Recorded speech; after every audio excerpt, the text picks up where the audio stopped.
Welcome to the latest edition of International Tax News. I'm Doug McHoney, PwC's International Tax Services Global Leader.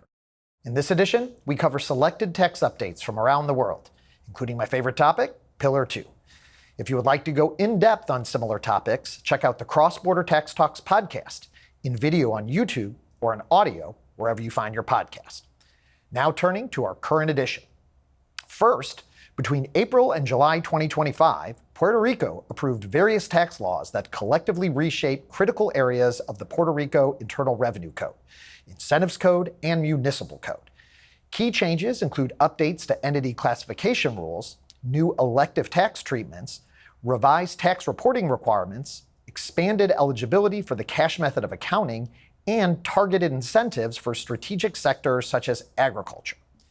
These amendments aim to reduce administrative burdens, better align Puerto Rico's tax framework with U.S. federal tax practice, and drive economic growth by enhancing regulatory clarity and simplifying compliance.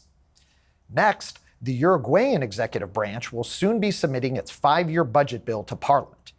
The bill will include provisions for the introduction of a qualified domestic minimum top-up tax aligned with OECD standards. It will also empower the executive to grant tax credits following the Globe model rules and to redesign existing tax incentives to ensure they comply with the new international framework.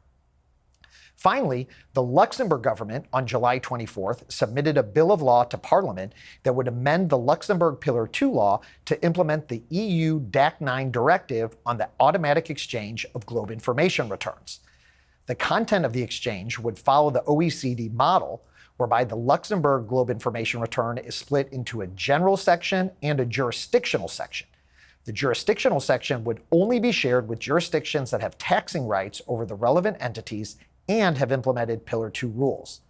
The bill of law also would incorporate the OECD administrative guidance issued in January 2025.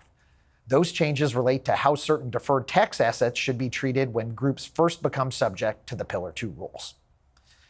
Thank you for reading PwC's International Tax News.